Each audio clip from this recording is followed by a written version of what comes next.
जयशंकर प्रसाद का जन्म उस समय हुआ जब खड़ी बोली और आधुनिक हिंदी साहित्य किशोरावस्था में पदार्पण कर रहे थे। जयशंकर प्रसाद छायावाद के प्रमुख आधार स्तंभ हैं। कवि, नाटककार, निबंधकार, कहानीकार के रूप में उनकी एक विशिष्ट छवि रही है। द्विवेदी युग से इनकी यात्रा आरंभ हुई, जो कामायनी तक पहुंचते हुए युग सत्य से शाश्वत सत्य तक पहुंचने की यात्रा बन गई। यह यात्रा व्यष्टि सुख से समष्टि सुख तक पहुंचने की एक यात्रा है।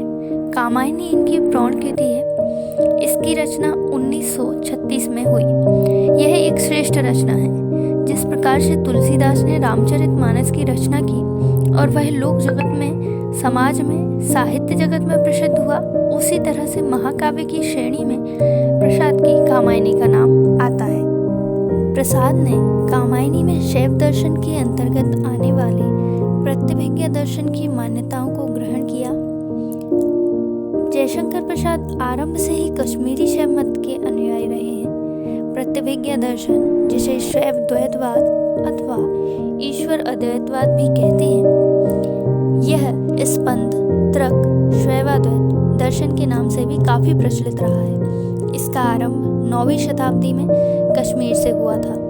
इसके प्रमुख आचार्य वसुगुप्त, सोमानंद, अभिनवगुप्त और क्षेमराज हैं। प्रत्यभिज्ञा का यहाँ हम शाब्दिक अर्थ देखें तो इसका अर्थ होता है पहले से देखे हुए को पहचानना अथवा फिर से जानना। इसे हम इस तरह से समझ सकते हैं कि जीव अपने पूर्व रूप में ही शिव होता है।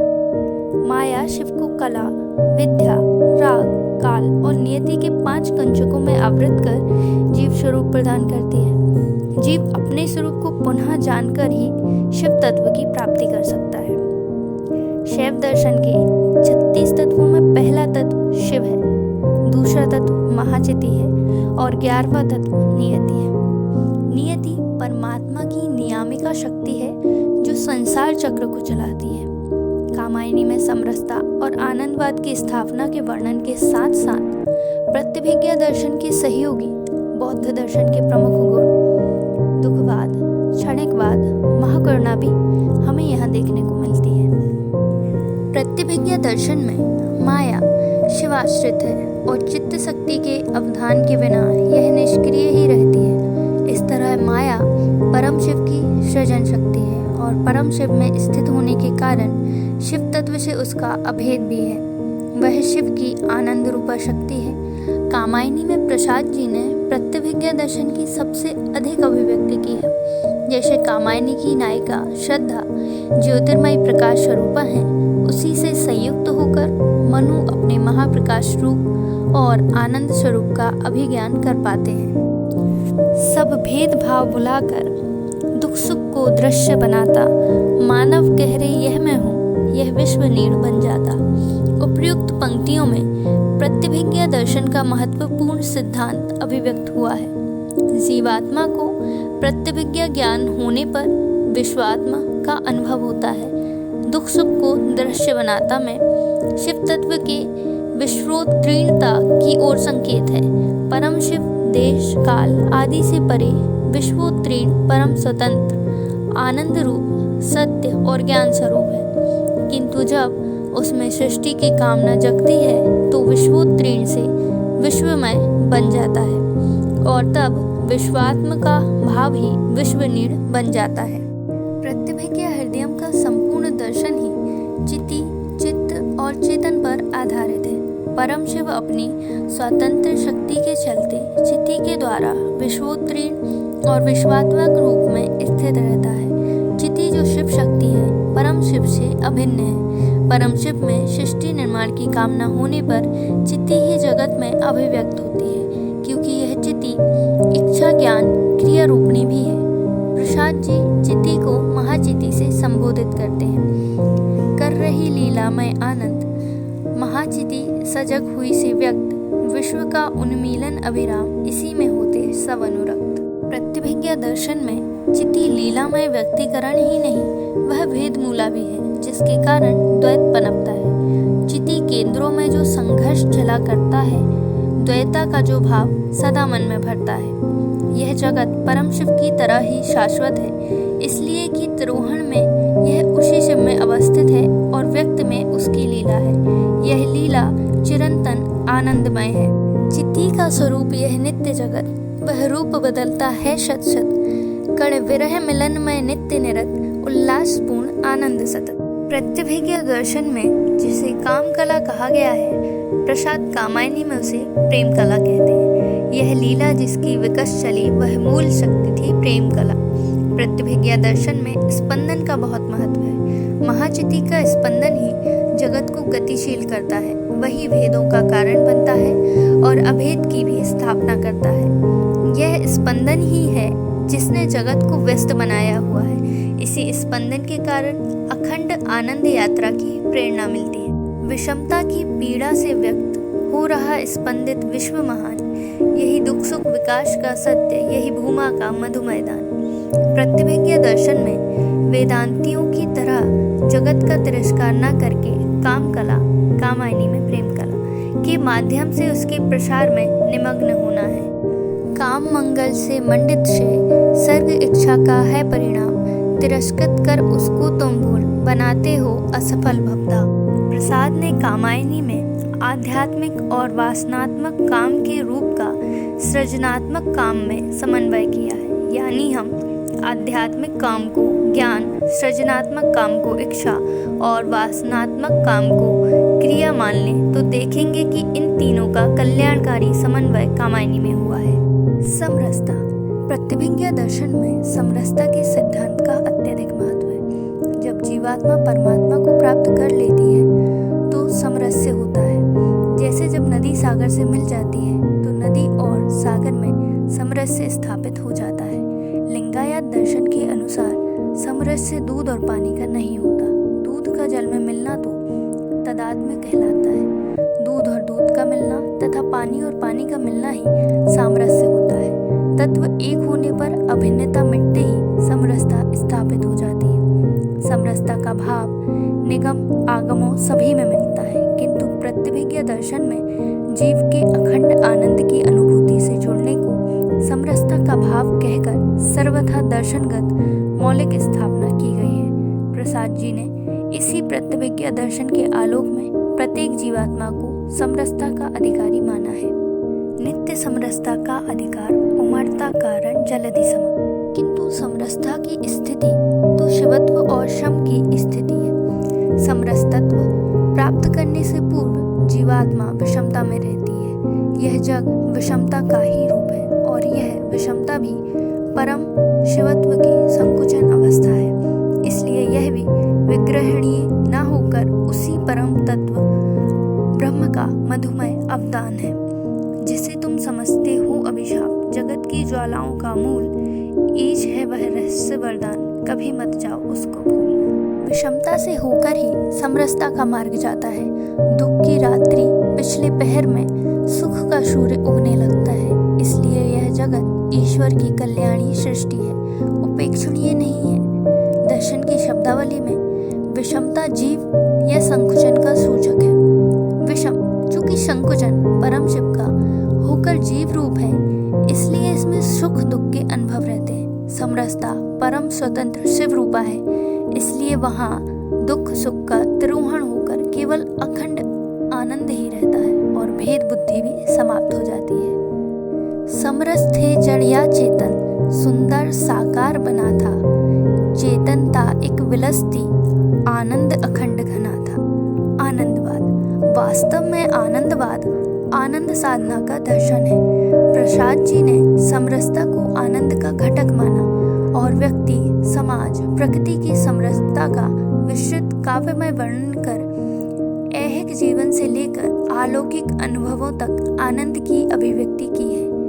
व्यक्ति संज्ञा के आनंद रूप में प्रसाद जी मनु के माध्यम से सभी अंतर विरोधों का चित्रण कर आनंद का मार्ग अभिव्यक्त करते हैं। समाज में प्रसाद जी विषमता को ही स्पंदन मानते हैं, जिससे संसार की सांसारिकता अभिव्यक्त होती है। प्रसाद जी के अनुसार विश्व स्पंदित होकर ही महान है, लेकिन इसमें प्रसाद जी नर और नारी, अधिकार और अधिकारी, शासक और शासित, व्यक्ति और समाज की समरसता स्थापित कर विश्व में आनंद प्राप्ति की जीवन पद्धति का निर्देश करते हैं। समरसता में ही आनंद है, क्योंकि उसमें सुख दुख की संज्ञाएं झर जाती हैं और दुख होते हुए भी वह आनंद का मूल होता है। अखंड आनंद की उपलब्धि अद्वैत में ही संभव है, इसलिए द्वैत को नष्ट करके ही आनंद पाया जा सकता है। कर्म का भोग, भोग का कर्म, यही जड़ चेतन का आनंद। प्रसाद ने उपर्युक्त कथन के माध्यम से जन सामान्य को ऐहिक जीवन की सफलता का रहस्य बताते हुए जीवन में स्त्री और पुरुष के सामरस्य की तरह प्रकृति और पुरुष के सामरस्य में अखंड आनंद को देखते हुए सामरस्य के टूटने पर प्रलय दृश्यों की कल्पनाएं की हैं। जड़ चेतन में एक तत्व को पहचानना ही आनंद को पहचानना है। समुद्र में जिस तरह लहरें उठकर भेद रूप दिखाई देती हैं, लेकिन वे समुद्र में लीन होकर अभेद हो जाती हैं, उसी प्रकार साधक परम सत्ता में लीन होकर अभेदावस्था को प्राप्त करता है। वैसे अभेद सागर में प्राणों का सृष्टि क्रम है, सब में घुल मिलकर रस में रहता वह भाव चरम है। प्रसाद जी के अनुसार लोक में सौंदर्य आनंद का परम विधायी गुण है। आनंद भाव को जितना विस्तार सौंदर्य में मिलता है, उससे अधिक उस परम सौंदर्य में ही संभव है। प्रसाद जी की यह सौंदर्यमयी आनंद मूला दृष्टि प्रकृति से होती हुई पुरुष तक पहुंचती है, जहाँ परम सुंदर साकार हो गया है। प्रसाद जी के यहाँ प्रकृति जड़ नहीं है, वह चेतना स्वरूपा है और पुरातन पुरुष उससे संयुक्त होकर परम आनंदित है।